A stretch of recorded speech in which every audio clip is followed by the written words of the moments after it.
Good morning, good afternoon, and good evening, and welcome to the FFS podcast. I'm your host, Prady, once again, and this is episode number 4 of our coverage of the FIFA World Cup 2022 in Qatar.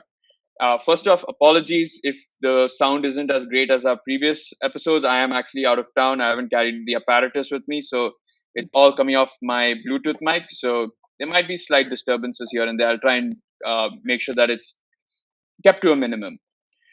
So, for today's particular episode, we're going to be recapping the semifinals of the FIFA World Cup. We are days away or hours away from the third place playoff and third place, how do you call it? Third place match and the finals of the World Cup. So, it's just a matter of time before we see who gets crowned the 2022 World Cup uh, champion. So, joining me on today's episode, we've got our recurring guests on our coverage. We've got Aaron and Naeem on here. So, guys, thank you for joining us on this very special episode. To those of so, we're going to start off by talking about how we ended off the previous episode, where we spoke about the quarterfinals. Uh, sorry. So yeah, at the end of the previous episode, we did a small game where we asked our players to build their five-side team, and the players that they chose would be awarded points based on how they performed, and those points were basically taken from the um, fantasy football league that FIFA created for the World Cup.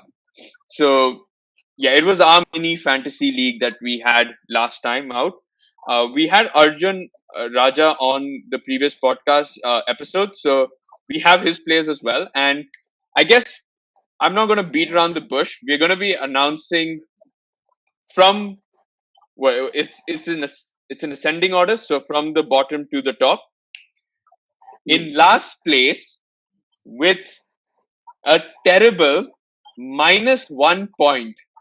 So he's the only one amongst us who was in the minus figure, and that is yours truly. Yeah.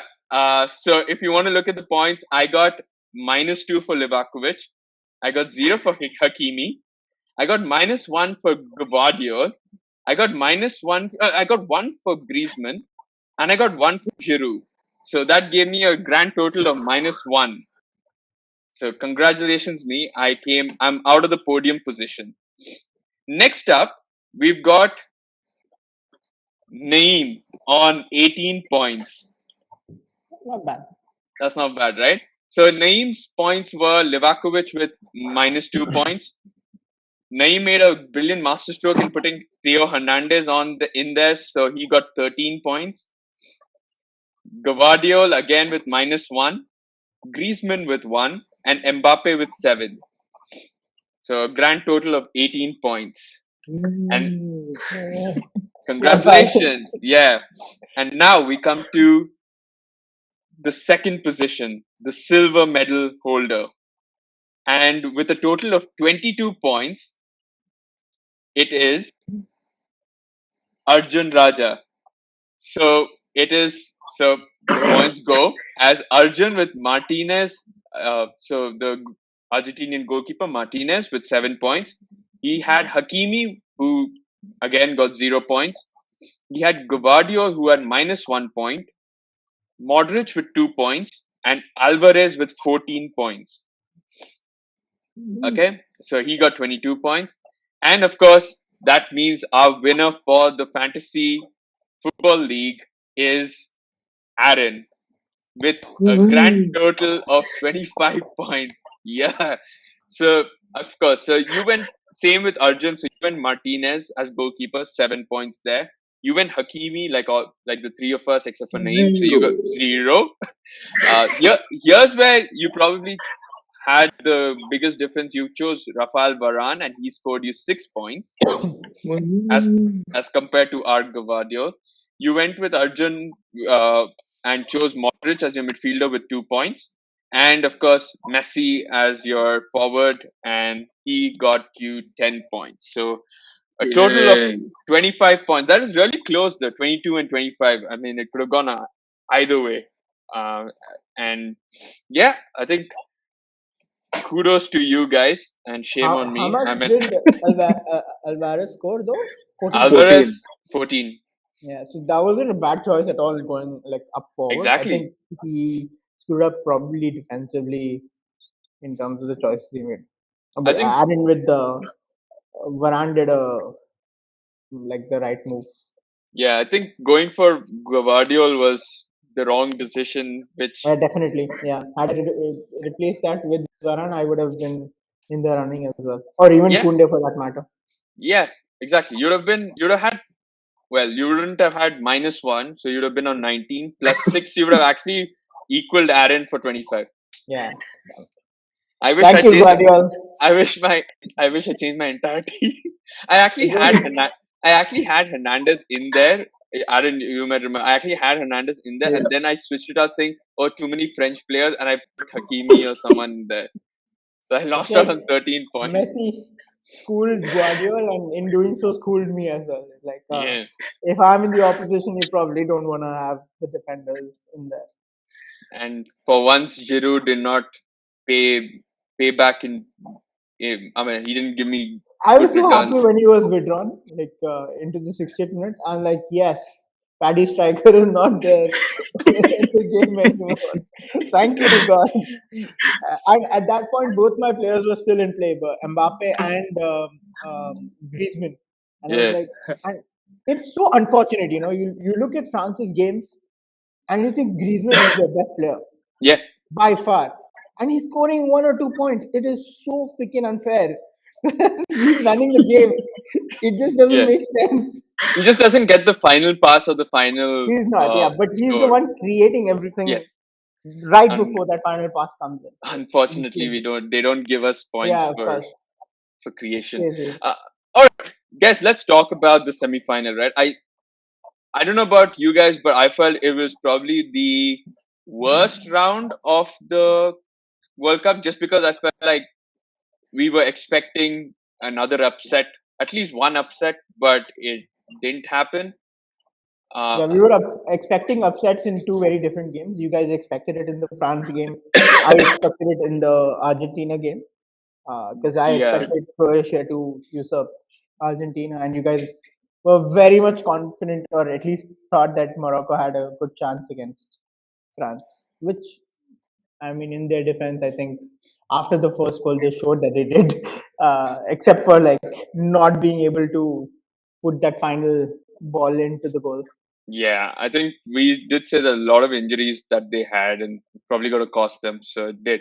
But do you guys agree that it was probably the worst round of the World Cup, or do you think it was? I In mean, terms of competition, yeah, absolutely. Like it just felt like at least France and Morocco was slightly more entertaining. The goals, the final score line is very misleading. It wasn't the actual uh, status of things hmm, in the match. Like it felt more balanced once the first goal happened. Whereas Argentina and Croatia, even though I thought Croatia played really well against Brazil, were very well organized in defense. It felt like against Argentina, they didn't have a game plan. Yeah. And and for all the hype that Guardiola had built himself throughout the tournament, I just felt like coming up against Messi and even Alvarez for that matter, he got schooled, especially by Messi in that one run for that third goal, I think. Uh, yeah, yeah, it was simply like I couldn't believe Messi's what, 36, 35, 35. yeah, Yeah, and I guess if Guardiola is a Ronaldo's 20-year-old. 37, so 35. Yeah, Guardiola is a 20-year-old. is he? He I let thought him he's burst much past older. him. He let him burst past him and just Oh, felt he is 20. Yeah, you should be able to hold your ground against this person, at least in terms of speed. Like in terms of dribbling, I understand he can like outfox you, but it's just that run outside the box where he goes one way and then cuts back. Ideally, Guardiola should be able to knock the ball off of him, but he doesn't. He lets him play on. I don't know for what reason. I think any sensible defender at that point, being would take outside him the down. box, Yeah. knocks him down, does something, knows how dangerous Messi can be there in those lines. So it was quite surprising. I think obviously he's a 20-year-old. Uh, Yeah, I got lots to learn. so yeah, absolutely. Yeah. There's like maturity still yet to come in terms of how to handle these situations. Okay, Aaron. Yeah, I think probably when you talk about the results and just on paper, it probably wasn't the most exciting of rounds for this World Cup. But if you look at games in their entirety, I think, like Naeem said, the France Morocco game was quite interesting. Morocco had a number of chances. I know we made a bit of fun, poked a bit of fun at them in our last podcast where were kind of trying to figure out how they'd score goals. But Yeah, yeah, yeah, yeah. I mean, full credit to them. They really gave France a run for their money. I don't think either of us would have expected them to have so much control of the game in the middle of the park. I mean, like Naeem said earlier, the way Griezmann has been controlling games has been quite impressive to watch. But Morocco, with their midfield, seemed to have quite a lot of the ball, which we did not expect, and the number of chances and the ease at which they were able to get into the box and kind of get into the final third, it was something that was really heartening to see. So I think that game was pretty impressive and was a good watch. The Croatia game was, I think that was like a sucker punch to all Brazil fans, because Yeah. uh, we saw them play one way against Brazil, which was kind of, hold back and get us on the counter. For whatever reason, they decided to be expansive and try and take the initiative, apparently, with Argentina, which, yeah, wasn't the smartest. I guess it left too many open spaces for Argentina, and pretty much every time that they made those quick attacks going forward, you felt Argentina was going to pose some threat, and sure enough, that turned out to be true. You couldn't really see how Croatia was going to get a goal. It seemed pretty unimaginative, and it felt like they were trying to figure out and kind of think on the fly to see how they were going to go about getting the goal. So it kind of seemed like a half baked plan over there. So that game wasn't the greatest to watch, but Well, you like can't hold them. Croatia anyway like since the knockout stages has been quite unimaginative going up in attack. Like I haven't seen the Brazil one is obviously a deflection which Allison couldn't save.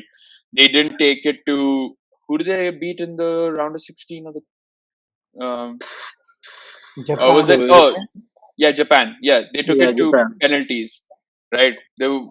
A side like Japan, you'd expect at least them to have quite a few chances, but it wasn't really clear cut. So they haven't been the Fair, most attacking yeah, side. fair enough. But for the amount of possession that they had, to not Yeah. have a shot on goal almost pretty much down to the end of the game was something that kind of, you know, even out of desperation, take a shot from outside the box or do something. But it was just square balls. You could see Kovacic try to make some kind of runs, try to make some penetration, but besides that, there really wasn't much. And I think it was as difficult for us as it was for them to kind of see how they were going to try and score a goal. So that was something that was a bit surprising when you know that they had some tried and tested formula, which was to kind of sit back and allow the opposition to come to them and then make an attack.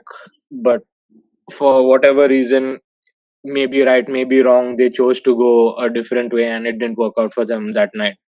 Which is what is surprising. No? Like, I mean, considering your defense was the best part of your team during the entire tournament, I felt like going the other way around to try and take the initiative to the Argentina team, which granted has its own defensive frailties. Yeah, Um, I just felt like you played it into their hands rather than I if you was it. stayed organized and tight at the back Yeah, like you did throughout the tournament, there is a high chance that in their desperation to get that goal, they would have left those open spaces and you would be able to get that one goal probably that you needed to sort of move ahead. My biggest problem with Croatia during the entire tournament has been where Modric or how yeah, deep Modric has played yeah, in that team. I mean, you probably like 6 years, maybe 4 years ago, you play Modric in that role, he still probably thrives. The problem is he's got these burst of space, but that is very short and limited. So the closer to the goal he is, the better it is because that acceleration will help you get yeah, into open those spaces up. It just felt like they came up with the idea that holding possession is the most critical bit to which extent they decided at Modric at the middle of the park towards the defensive end to hold that possession and not lose it there made more sense. But I uh, think in doing so, they sort of took away from their attacking bite. they Uh, nullified his creativity quite a bit. Like I've we never saw. seen Modric play so many sideway balls Yeah, throughout like his career. yeah. I mean, for him. It is all about, I suppose, breaking play and then supplying it to other people to then make the creative passes, which is ridiculous given that Modric is Croatia's one of Croatia's That most creative exactly players. right. Like, and when you have Brozovic already in the team, who usually is known to do quite well in terms of getting the ball from the breaking Yeah, play, getting yeah, the ball, recovering it, and then giving you that pass. I don't know what the idea was there, but like if the idea was to attack Argentina, then you needed to make sure you had the right players up front. but Because do you think except attacking for Argentina was? But do you Kovacic, think? Yeah, yeah, just 1 minute. But like, do you think Argentina, the plan for attacking Argentina was to take them by surprise because everyone was thinking Croatia would sit back and maybe. but it doesn't make sense, right? Like, see, it's one thing to try and take, and this is something that Guardiola has been at fault in the past with his club. Experimenting too much at times plays against you, Yeah, especially when you've had a tried and tested method and it's worked for you throughout the tournament. Let's be very honest. Croatia wasn't one of the peg teams to make it this far. There is no way I would have thought Croatia gets to the semifinals. I yeah, probably think maybe round of 16. That also, at best, they get to round of 16 and then they move away from there. But the yeah, fact that they managed to get to semis says a lot about what the team and it was clear they came with a game plan. They said let's sit back, let's break down the play, let's give our defense the support they need, and let's just try and make do of whatever little chances we have and see what happens. And it worked really well for them. It worked against Brazil for them. yeah, So honestly, like looking at this, I felt like had Brazil been in this match, it would have been a very different game altogether. It would have yeah, been a lot more entertaining, at the very least. Wouldn't have been so one-sided. So yeah, it's very disappointing. I just wish if they had to do this, then they had done it against Argentina and not against Brazil the way they played, because it was very disheartening to see Brazil trying to and for the fact that Brazil lacks creativity in that midfield. So had they done it against Argentina, probably the result would have still been similar. Maybe Argentina was just scraped past. Uh, yeah. but I feel very sad that they didn't play the way they played against Argentina against Brazil. Because if they opted for a similar Right. approach in that That was a expansive very game, complicated way of putting they it, but yeah, probably would have gotten uh, knocked out by Brazil. Yeah, I mean, it is what it is. I don't know if it's like a Guardiola moment where the coach is like, you know what, no one's expecting us. Let's do this. Let's surprise them. yeah, I'll take out. backfired. Yeah, is Uh, just but but talking about Modric playing that deep role, I mean, Aaron, you'll know from like seeing someone like Gerrard play that sort of role for England during his later years. Like I remember, I think 2014, he was Yeah. playing that deep midfield holding role, even for Liverpool, where he was in fact one of the club and country's most creative players. So I mean, did you see? I saw similarities when seeing Modric there, where I mean, I'm not saying that the same sort of player, but like to see someone in their later years be pushed further behind so that I don't know, they try So, and take control there. sorry, like I mean, Yeah. for me to add this, I don't know about the Modric and Gerard likeness, but I absolutely see that in terms of how Valverde played for Uruguay in this Oh tournament. yeah. Yeah. Yeah. I just felt like in terms of attacking similarities, there's a lot of like not in the build in terms of Gerard and Valverde, they're not the same kind of build, but I just felt in the way they both defended and attacked, it felt like they were similar kind of players, and putting them in a little more defensive uh, area Mode. to play Yeah. a role sort of took a lot out of the game. It just felt like the player wasn't the same player anymore. Especially like I mean, having seen Valverde in the more recent this thing, I just felt that was the case.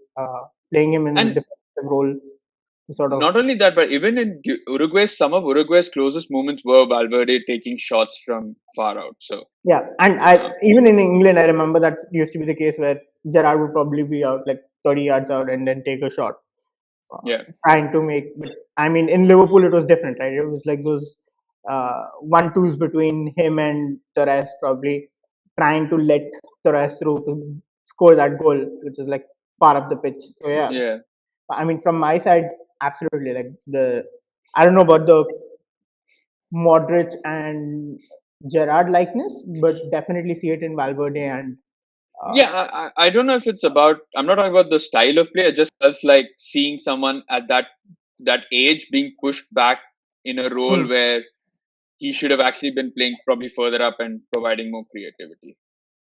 Um, okay, I mean we've been talking about the Croatia game, but the France Morocco game, uh, what was going on? I That's one game I can't believe it. I took a 10-minute. I wanted to take a 10-minute power nap before the game, and I ended up waking up only when the match ended, like 1 o'clock, like Which right was at the moment. perfect. Which is Yeah, it was perfect because throughout the entire tournament, the teams that I've actually rooted for in the match, have only managed to score when Prady's gone to sleep. fair enough. With the France England match being an exception, but that's Yeah, probably because the match put us to sleep almost. So yeah, probably that is the reason why they managed to win that game. But otherwise, my teams fared really bad when Pradi has been awake and watching those games, fair especially enough. Brazil. My God, never inviting him to watch a Brazil game. Yeah, and that's what I told Aaron when we left your place. I was like, yeah, I don't think Naeem's gonna invite us next time for watching a Brazil game because Real Madrid it worked out for you. You'd have thought that it'll work out for you Real this time Madrid around. worked out in the previous time as well. I don't Yeah, think it has anything to do with whether you're watching the game or not. It's just how good the team works yeah, or exactly. how that magic works for them. It doesn't matter. Yeah. Aaron, like, let's talk about the France Morocco game. Like, what did you make of it overall? I know we spoke about Morocco taking the fight to France, but like, what is your assessment of the game overall? Um, Again, I think it was a quite a good spectacle as a entirety. Unfortunate that Morocco weren't able to put the ball in the back of the net, but again, credit to them. They had uh, even throughout the tournament, but even during this game, they had to take off players due to injuries and just not being able to continue through the game. So, I mean, they had already been there was already a big setback there, but again, the fight, the creativity that you could see, just the cohesion that they showed as a team was very good watch. And I think even France would have been probably at panic stations at some point, because besides the couple of goals, though Mbappe did threaten a couple of times by making those runs, but you could see that they were desperate for Mbappe to make those runs just to get the ball up the field, because so much of the game was played in the French half, and it was I think it would have got some of the French players at the edge of their seat, wondering what's happening here. Yeah. Uh, I mean, I don't remember the centre back's name, but for him to take that overhead kick and for Loris, I think to just get fingertips to it to tap it onto the post. Couple of shots coming in from either side of the box and things like that. We really Yeah. had the French really putting in last ditch tackles and things like that. Way Theo Hernandez, I'm sure, after the horror Yeah. penalty in the previous game, would have been also kind of been edgy with the Ziyech and stuff attacking down the flank. So, yep, it was a really interesting watch. Unfortunate that it ended 2-0, which kind of is kind of giving French a little bit too much credit. But yeah, I think Morocco, if nothing else, deserved a goal out of this game. But again, I guess you have the old cliche that champions find ways of winning the game, and I think that's a good takeaway for France because I think even in the England game, they really weren't in control of the game as they would have normally expected to be, but they just find ways to grind results. And you could say that okay, the Harry Kane penalty was a lucky, and then a little bit of luck with the attempts that hit the post and stuff like that way. But um, in a tournament that's as long as this or any tournament for that matter, you do deserve a little. I mean, you do need a little bit of luck to win a tournament, and credit to them, they've had the rub of the green and they've managed to score when it counted. So Yeah, I think you can't they complain ground about out it. they ground out a lot of results, and that's what, like you said, champions do, right? Even when you're not in, we've all seen it in club football, all of our teams that have won titles, right? Like, even if you're not playing at your best, you still ground out 1-0 results or 2-0 results just by I mean, obviously some of it is due to fortune and good luck, but most of it is just that you've got the quality, you have the quality that you just need a couple of opportunities to make sure that they go in the back of the net. So yeah, okay, I mean, Yeah, yeah, go on. yeah. Just to add to what you said, I mean, France did score. I mean, did create a lot of chances. Your man, Mr. Giroud, had a couple of chances. I think the one that sticks to mind was the one that he tried to curl with his left foot when he had ample time in the box. He decided to take it first time and narrowly missed. And like Naeem, the first thing that came to mind when he was subbed off is like, just as Paddy said, he's delivered always for me. This is the time he chooses to kind of let you down. So, This is yeah, Richarlison all over again. yeah, but again, like I said, in spite of them not playing well, they did create quite a few chances. Mbappe again making those runs. I think one of the crosses he just slammed across goal, and I was like, thank God no one got a head to that because that person would have been beheaded the way he just smashed it across goal. But yeah, they had a number of chances, so yeah, you can't hold anything against them. I think at the end. They were the more clinical side, and that's what happened. All right, so let's talk about the two games that are going to happen. I mean, one's going to happen in a few hours from now, and the next one's going to happen tomorrow. We're recording this on the day of the bronze game. So Croatia versus Morocco. Now, both sides have had trouble scoring. Both sides have been defensively quite solid when they had to. Both sides have been pretty decent in penalties as well. So, where do we draw the line here? What are your predictions, Naeem?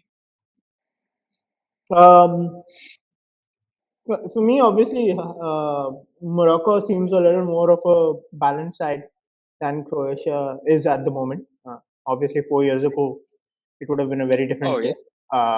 But like the current Croatia side, I think Morocco has a upper hand over them, especially because they have a lot more quicker players in the team, and the speed down both flanks. In fact, one with your Ziyech and the other with Boufal. Uh, is pretty damning. And Hakimi on the overlap is no joke either. So in terms of being a well balanced side, I think Morocco has the upper hand here. But surely, in terms of experience, I think Croatia has been there, done that sort of a team. So, if the question is, how much does this game matter to both sides? Is this a game that they would think like it doesn't matter anymore because like it's already done and dusted, or at least for Morocco, it would probably be like, Yeah, listen, we've come this far, and like the crowds really supported us. Let's take something out of this while we go back, because I yeah, think there is a bronze medal to be won here, right? yeah. Third Yeah. place, So third place I'm would guessing be it just makes sense for Morocco to really, really push hard to get that. I'm not quite sure if Croatia would have that drive in them to actually go yeah. here. I mean, they did make the final. I suppose for now to lose out on that finals position, they would have been like not sure. I mean, I'm not saying that they'd completely let Morocco No, win, absolutely not. but I I do think in agree. terms of just wanting it more, I think Morocco would want it more than Yeah, Croatia does. definitely. Yeah, yeah, And also from a being a balanced side, I think Morocco has the more balanced and a more penetrative side, if I may say. sure. Aaron, I think it's going to be a close game. Just to talk about what motivates both teams, I think again it would be a historic moment for Morocco, like everyone's been saying, Arab nation and African nation to finish third at a World Cup is something that's going to be a moment to remember. That's going to go down in history. So I don't think there's a lack of motivation there.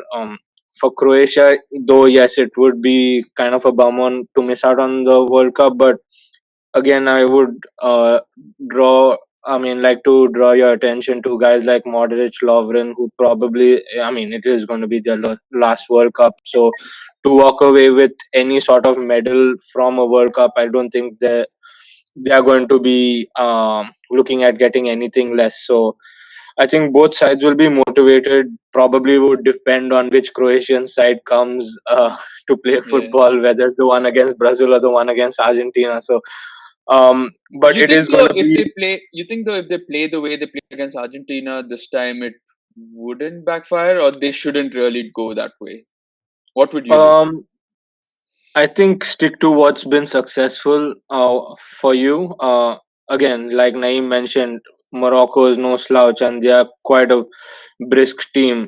And that's not the case when it comes to Croatia. You've got slightly older players that need to keep up with the pace. And uh, again, Guardiola, as good as he has been in this tournament, we have seen now in the last game, and I'm not saying that it would happen again, but we did see that when they had to defend in isolated situations, they weren't quite up to the task. And what's been working for Croatia is when they defend as a team. So if I were to choose between one or the other, I would say stick to your guns and defend as a team and move forward and build on the counter.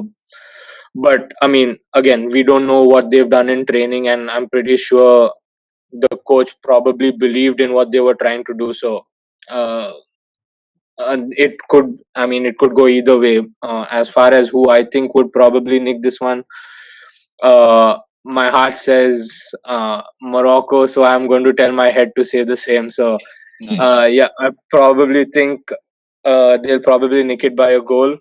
probably Yeah. 2-1, and I'd Okay. say yeah, I would like to see Morocco get a couple of goals just because for the number of chances they've created. I think it's about time that they get there above the green. Yeah. I mean, fortunately, it's not going to be a very late night game for me, so I won't be necessarily taking a power nap from before watching it. Uh, and of course, It depends on who Naeem is rooting for. Then you decide on when you're sleeping. yeah. Though I suppose considering that I'm on just 2 hours of sleep right now, it could just well be possible, but highly, highly unlikely. I say hold out on that until tomorrow, and then you can take a nice nap around 8 p.m. tomorrow, and then wake up around 10:30, 10 o'clock IST. Yeah, It works perfectly fine for all teams exactly. involved. Yeah, especially if I'm doing like a watch along or watch party, it'll be brilliant to just have my favorite sleeping. Everyone's talking on the watch party, I'll be sleeping. We're like, Yeah, everyone's you just leave it on, let everyone else be there, and you go and take a nap. exactly, yeah. All right, let's move on to the big one, the final of the World Cup. I mean, it's so fast, man. I didn't think we'd be here so quickly. It's a month has passed so quickly, and I called the semi-final a boring round, but I suppose that was the best sort of uh, setting to for the final because it gave us Argentina France. I felt like if we had probably Croatia France again or an Argentina Morocco, I mean it would have been probably. I mean the predictions would have probably been one sided. You'd think it would be one And sided, but technically, if we had a Croatia Morocco, then we would have a yeah, cracker okay. of a If we game had in a our Croatia hand. Morocco, then it'd be insane. But if I mean the Argentina France final is something that you'd want in a final. You want the biggest two big teams fight it out for the World Cup. Now I know I'd prefer a Brazil France, but Argentina France is still the big up Is and is this up there. is this so hard to fathom, right? Like you think it would be Brazil up there, and that makes for a crazy, like a repeat of a '98 final, and maybe Brazil Yeah, gets the upper hand this time. Uh, but like, is this crazy how football works? To yeah. think that they got knocked out not even in semis, but in the quarters of the World Cup, where they were very much favored to have progressed. It's Where they were quite 15 minutes away from the semifinals. crazy. 15 minutes of madness. I don't know if Uh, they're gonna win the World Yeah, Cup no need in to our rub it lifetime. in. No need to Yeah. rub it in. It's yeah, okay. my We remember. team got knocked on the round of 16. Why am I? Who am I to Yeah, talk? at least we got knocked out by the last year's finalists. So it's a little bit of a it's not too big a this thing, but it's like a little bit of softening hit Yeah, as we got compared to knocked. being We're knocked getting out knocked by out by this year's semifinalists. yeah, technically yeah, that is true. Yeah, absolutely. Uh-huh. Anyway, all Let's right. let's just say by this year's third place finishers. Third Yeah, place finisher. I know this hopefully place. Yeah. that's good. All right. Let's talk about the Argentina France. Lot of rumors going around. Lot of stories about France players being ill. You know, Messi having a hamstring injury. There are a lot of stories. It'll be hilarious to see what the truth is. Do you guys think though, despite France's injuries, that whoever's injured will probably take a shot of adrenaline and come onto the pitch no matter what, because France can't afford to be without at least I don't know who all are out, but there were quite a few people who were missing Yeah, from the list, right? Kingsley Coman, Dio Upamecano, Hernandez, Chouameni, Varane, Konate, Rabiot. So that's basically these every are all defender. players missing from yesterday's training session, right? Yeah, yeah, Doesn't say much, to be honest. I just feel like it's more of a breather than anything else. It's probably be back in training today. yeah. Because that's It's happened a couple times before as well, where players have missed the training session 2 days before the game and then joined back in for the training session a day before. I'm looking at it from a more the amount of uh, energy they've had to spend over the tournament. Probably that one extra day of rest helps them out. yeah.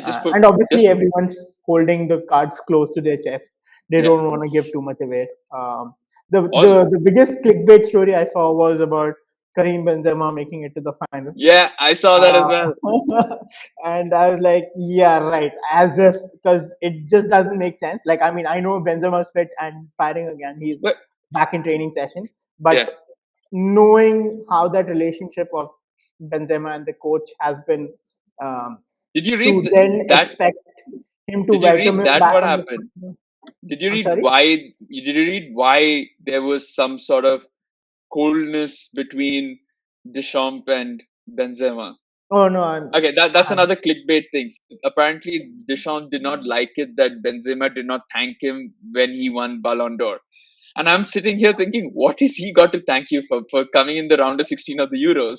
Like, what is he got? Yeah, that doesn't make Forgetting sense. about But the sex. Yeah, yeah, that's and a I'm pretty sure Deschamps had nothing to say to Benz about his Ballon d'Or win, or yeah, hold nothing against Benzema for that. I just think from a perspective of what the team has achieved thus far and the unity they have amongst themselves, to then bring a player who's not played a single minute of this World Cup directly into the finals in whatever foray it might be, even if it's just on the bench to add yeah, to their firepower, I think it could have a negative impact in the sense that Giroud may feel like, oh, now suddenly I'm not good enough.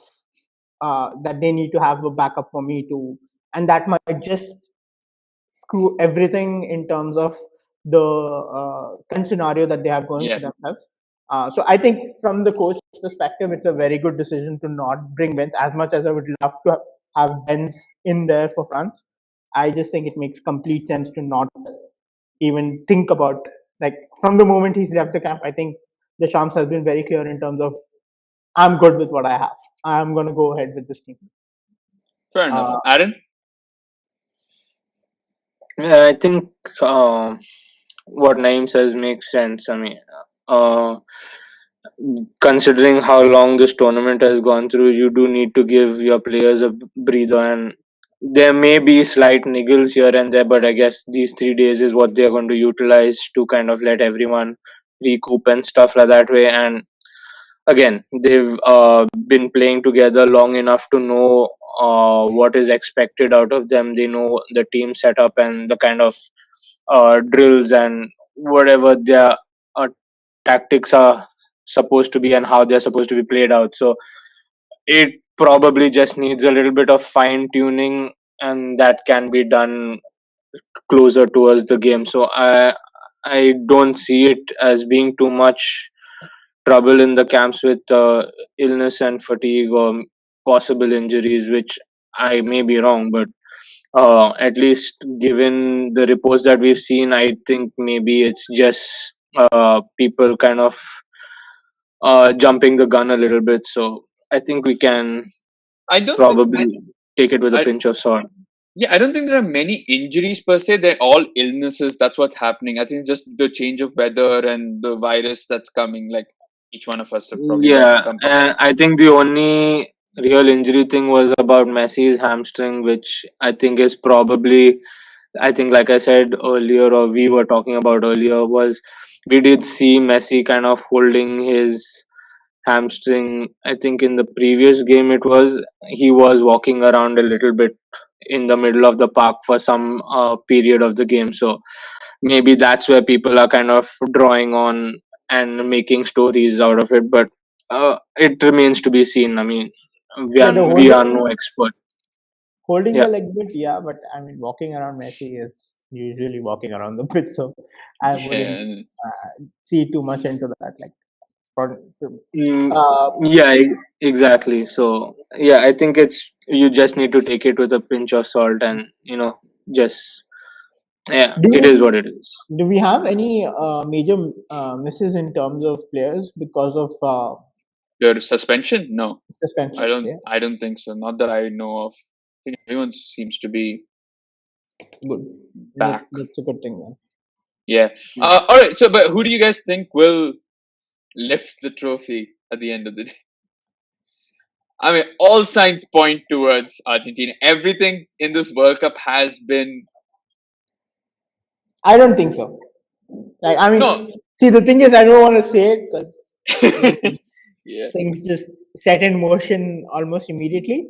bring it I, into existence. but like whatever it is, like, I mean, anyway, Brazil's out, so what's the worst that's So gone? I bitter. mean, this is the worst thing that could Yeah, happen, that Brazil goes out and then Argentina wins, and who is it to win with Argentina? It's Messi in his final World Cup, right? Like, it's insane. yeah, I hope that's not what's gonna happen, and I hope my boy Mbappe, who's again, I really like the guy. Again, I'm not quite sure where I fall with this person, but oh my god, I love watching this person, and he's at his absolute best. So coming back to the game, and like having looked at France throughout the tournament, it just felt like throughout the tournament they've been stuck in second gear or maybe third gear, and I feel like there is one more gear that they can actually pull into, where Reverse gear. if if they feel I think they almost did that with England, so I wouldn't call that a new gear that they They have were added. on neutral versus England, but fair enough. It Yeah. feels And like you have to figure out whether they have a driver's license to get into that next gear. But yeah, but like I mean I feel like there is another level that they can take the game to. It's just not happened yet because they haven't really felt the need. Maybe against Morocco, had they conceded one goal, probably then we would have seen that side of them. But But they haven't also faced too many sides that play expansive football, have they? I mean, England is the closest that they've probably come to playing someone playing probably, yeah, attacking football, and they struggled a bit with Kane at least in the first half. Uh, sort but of, yeah. but overall, I mean, I can't think of I don't know if Argentina will be their best opponent to face or their worst opponent to I face. I think, don't know. see, defensively, I have no doubt about how effective France are. My only concern is that goalkeeper. Uh, I Yeah. mean, I respect Laurie a lot for what he's achieved, both with national team and even at a club level for that matter. He's been a good keeper for Spurs for the most part.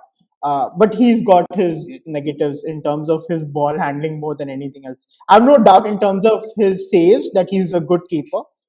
It's more so to do with those balls from the corners and the free kicks where he really struggles, and that is a concern. Yeah. But is it a concern against Argentina? I'm not quite sure because are they really known Depends for? on who they have up front, I guess. The only thing I would be scared of is a free kick from Messi, which I'm not quite sure if Laurie would be able to handle. But otherwise, I think from a corner perspective, I don't have an issue. Midfield is a slight concern. But Um, but from a corner perspective, it doesn't necessarily mean that you would have someone head the ball. It could just be that he fumbles it and then you have someone tap it in. That's No, the but I worst. think That the fumbling usually happens because he's got players attacking it. But if you don't have enough tall from players his own attacking it, players.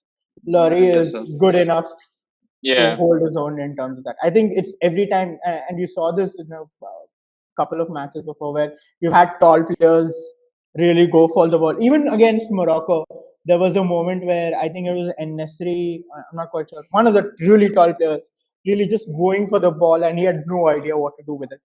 He didn't know if he wanted to grab hold of the ball, if he wanted to punch it away. He was really confused, and that's what causes the problem. I think when he's more calm about collecting the ball, he's fine. It's just that when he feels the pressure, he doesn't know how to handle those balls. But Yeah. coming back into the game between the two sides, I think midfield is a slightly more concerning area from a fact of uh, I mean, Griezmann is perfectly fine, and Chouameni has seemed solid for the most part. But other than that, the other midfielder that plays, whether it be even though Rabiot showed moments of brilliance at times, I don't know if he's the right mix. I think they're really missing Kante in that uh, uh, midfield, and probably even Pogba for that matter. But yeah. So that midfield doesn't seem the best at its best Why right aren't now. they playing Kamavinga? A little more attacking, Yeah, I not guess so. very. No, I Defensively. wouldn't say. I don't think defensive is a problem, but he's too young to sort of. He's good when you want to bring on an attacking aspect to the game, but not in terms of holding possession and being mature about it. In terms of Yeah, okay. like sometimes you need to balance that out. You need to Yeah. know when to make that uh, The pass true and what pass and yeah. when to hold on to it and just pass it, knock it apart. I think that's what Camavinga lacks at this point in time, which is why probably Ancelotti mostly brings him on as a second half substitute as Sub. well when he needs that attacking uh, foray into the box, which Camavinga is good at. But again, coming back to this midfield, I'm a little skeptical on it also because Argentina has decent midfielders this time around. In Enze and McAllister, I think they've done a decent job thus far. Who's Enze? Enzo, they, Sorry, who the hell is Enze? Enzo and McAllister, I think Yeah. they're decent fielders. Attacking wise, I think France has the upper hand. I think Mbappe Yeah. is is going to be too much for that backline to handle. My only concern is, and we were talking about this earlier, um, group stages. I saw a lot of those runs from Mbappe where I felt like he was very much attacking, and he's making those runs where it made the defensive line very, very unsure about how they wanted to tackle that pace. But in terms of how the knockouts have progressed, I don't know if he's carrying a niggle or something. I'm not sure what it is. But It's probably being cautious there. probably, but he seems to be But very, fair enough. very choosy in terms of when he's making those runs, especially against England. I saw this more than often than not. I think he made 2 runs in that entire game, Aaron, and in both times he made life difficult for the defenders. And Yeah. Kyle Walker, I believe it was. Yeah. Yep. Yeah, so it was quite surprising to see him making so very little runs. I'm not quite sure if that is supposed to throw people off, and that probably is something that he's kept for the final. Maybe, maybe not. But there's something very different about his game in the knockout rounds as compared to the group stages and how he generally plays usually.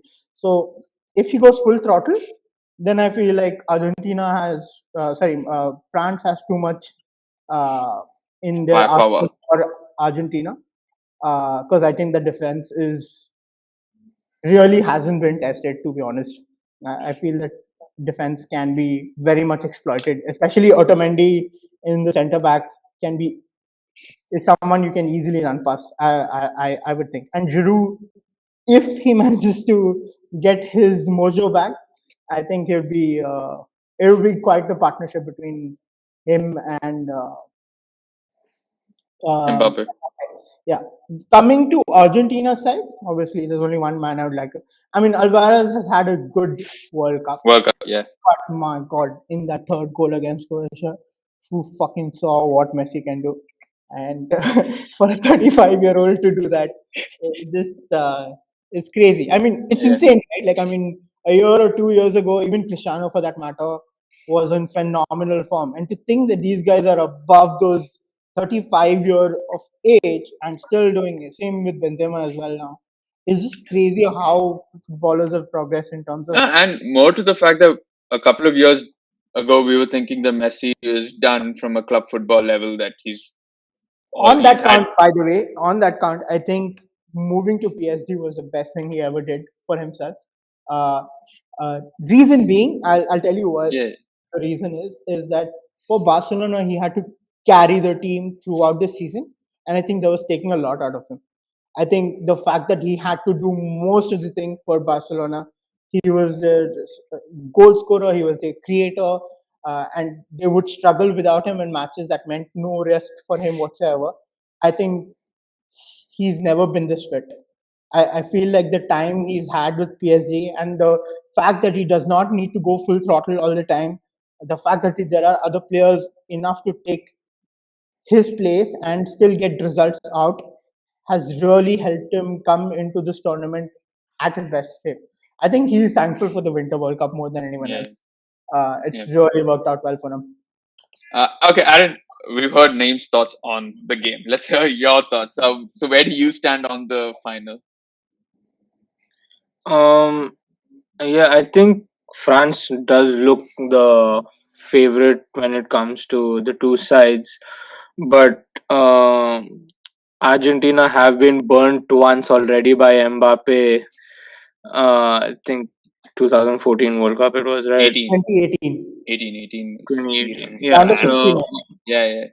Yeah. So they have been burnt once already. So I'm pretty sure they know what's coming. Uh, Probably have been preparing for some of the. Project Mbappe.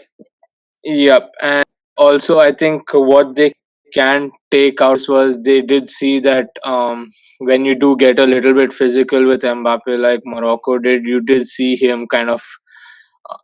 Though yes, there were some fouls that weren't called on him where his boot was tread on a couple of times, but you did see that when you get a little bit physical with him, he does throw a fit every now and then. So I think with Argentina being the physical team that they are, they can probably get under his skin there, and maybe that's the way that they'll probably go. But your boy Giroud, I think he'll have a field day with the Argentinian centre backs because I think he's got the height over them, and we know how adept he is with the ball in the air, whether it's the infamous scorpion kick or his just headers that he just got a good feel on how he wants to maneuver the ball in between the posts. So yeah, I think there's a lot of ways that France can go about this game and the way that they want to attack. But I think Argentina, being the scrappy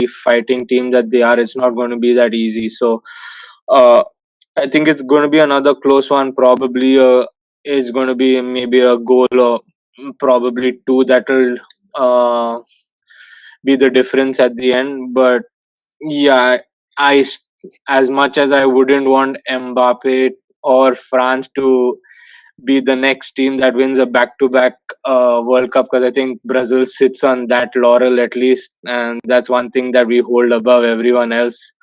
So it's like we are between a rock and a hard place because it's either Argentina wins or France gets that record too. But yeah, I think just on paper, I think France seemed the better side at the moment.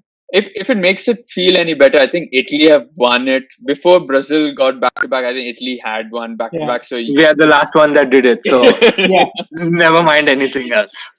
yeah.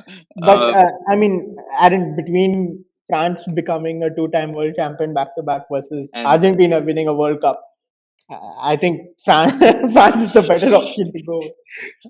okay, It just feels very wrong for Argentina to lift that World Cup when I would think Brazil was the better side. That's just hey. Okay, let's the final question is, who do you think will be the star player in the final? One player. Griezmann for me. Okay. I think he's going to run that midfield. Okay. And Aaron?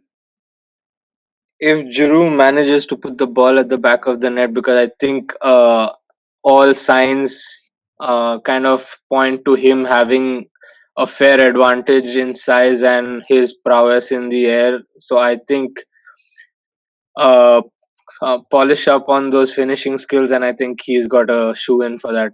I think Giroud is fine in terms of like if the balls come in, then yeah, I think Giroud will definitely put them in. My only concern is the balls coming. Service So from Dembele and Dembele has been, I mean, he was phenomenal for Barcelona this season, but he's been yeah. shit for France. Like, I mean, he's made decent runs at times, Yeah. but he's Yeah. not been the best I Dembele understand. Yeah. that I would expect.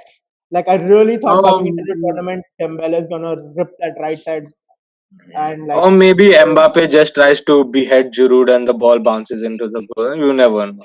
Yeah, Fair that enough. is a possibility. But yeah, I mean, interesting matchup to see. I think. I mean, if Argentina has to win this World Cup, it has to be a phenomenal day for Messi. Like, it has to be about Messi.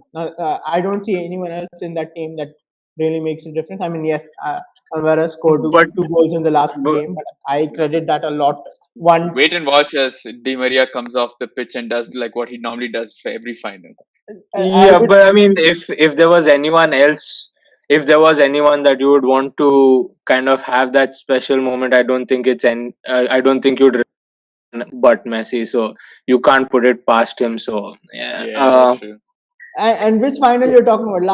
Last time he played, he came on for Argentina. He didn't do shit in last World Cup also Did in he come? 2018. Yeah, no, but he scored that goal for France, no? He scored the goal For for Argentina, France. for France. That seems possible. Okay, possible. And He scored that brilliant goal though for in Argentina. 2014, yeah, I would think Di Maria was one of the more, even the better player probably. That was the one where they got to the finals, right? Yeah, I think that was Di Maria's World Cup rather than Messi's World Cup. because that's the time This even when he did well for Madrid in the Yeah, Champions yeah. League, I think. That year, I felt like he had a bigger say in terms of how well Argentina played. But Yeah, this World Cup, there's no doubt. yeah, Messi yeah. has been I mean, phenomenal for Argentina. yeah. Like, and it pains me to say it. Like, honestly, not the biggest fan of Messi, and obviously there are chinks in his armor, which the media obviously doesn't talk about as much, right? Like, imagine if Cristiano had thrown that fit at Vigors during Oh the yeah, media it would be all over the place right now. Like this guy does not respect his shit like that and all of that stuff. Yeah. Because let's face it, Cristiano is towards the end of his career, so people want to pick at him as much as they can. But like Messi is God. Like Messi, oh yeah, he that's okay. Like he's just they've given him shit throughout the game, so he's just giving it Yeah. back. Yeah, that's fine. I know. It's what was the thing? What was his name? Sepp Blatter, I think, who said he's a good boy or whatever. Long time ago, I Oh, remember that. yeah. It's the I same think so. image is carried forward. Oh yeah, he did. Was it? Yeah, it was Saponi who spoke about Ronaldo and Messi. I think he said, was it something about the Ballon d'Or or something? Yeah, I remember. I I don't remember that. remember. I remember someone saying that. But yeah, sure. He said something about him being a general or Cristiano or something like that. And I remember Cristiano scored like a hat trick or something later and then did the whole pose of like this. I remember that. Like I think it was 2010 or something. I don't remember, Yeah, but it was a I while remember the ago. whole good boy thing. Yeah. It was early years when they were fine. I So mean, peak years for them. I would say. yeah, early years of them two being, Yeah, I peak mean, years. winning stuff I don't regularly. know when to describe their peak years because Yeah, they've exactly. had the peak years for so long. I mean, It's if you talk insane. about trophies, this could be the peak year for Messi winning Copa and World Cup, right? So crazy. Did he win Copa this year? No, it was 2 years ago, right? Whatever Or the last year. last people to win Copa. I'm not saying Yeah, that this year, but whatever the yeah, last Copa back winners to back. and Yeah. back. Yeah. So What about yeah, you it's though? gonna be. Like, what are your thoughts in terms of? I don't know, man. I'm interested to see who our referee is, which nationality. Didn't they No, say but it was some Polish guy? It's a Polish. is it Yeah. okay? I think, yeah. All right. So yeah, who do you, I don't know. All signs for me been pointing towards Argentina. I don't know why, but it's just been as good as France have been. I don't know, just It's everything.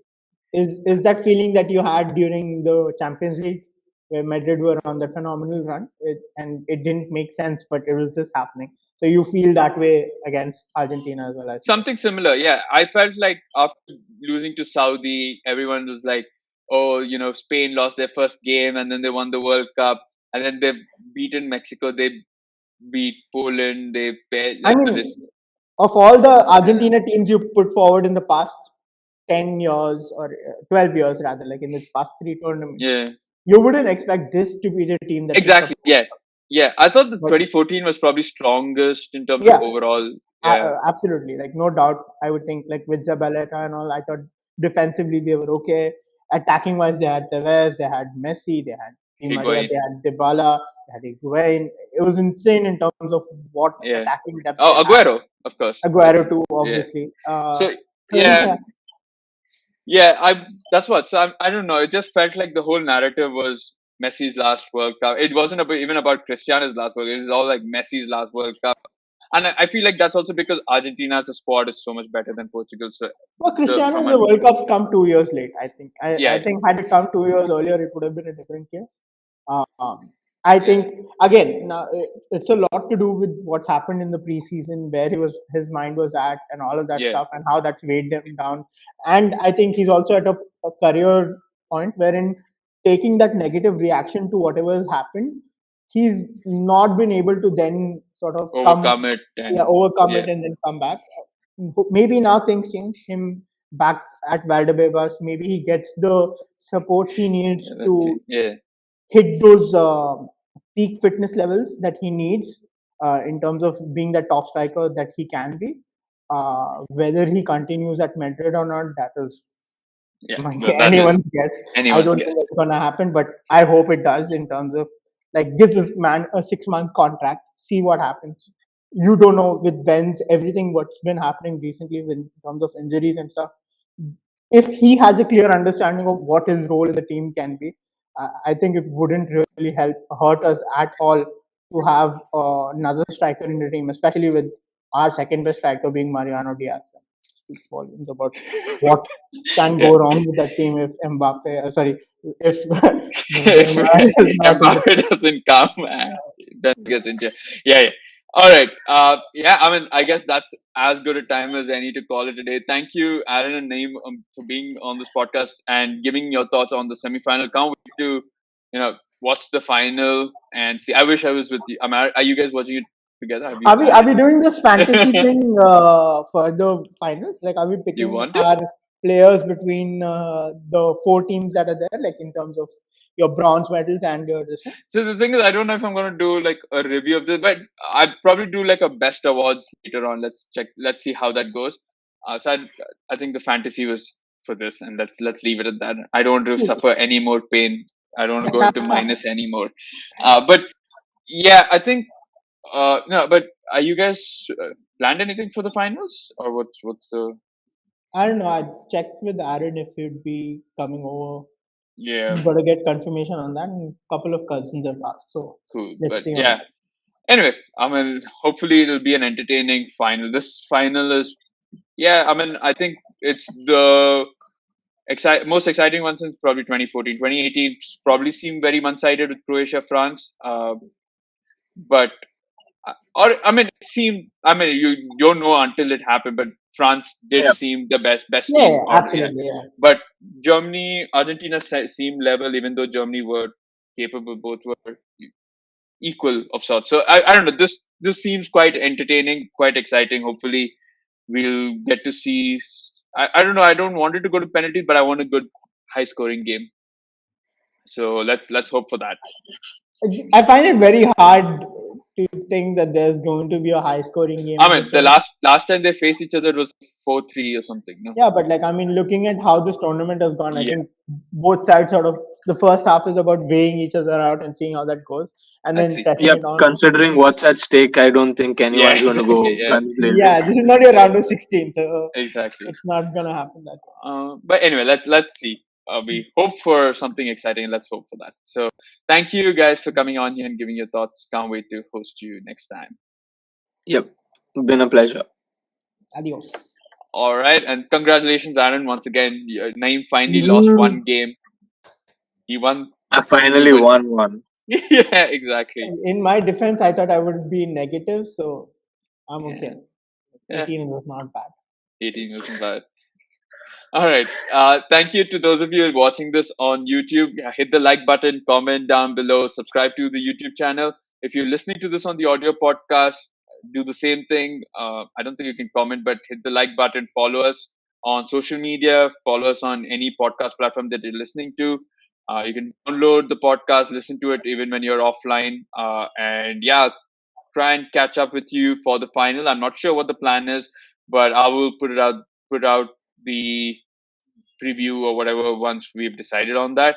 But apart from that, yeah, go check out our previous podcast and I'll catch you all on the next one.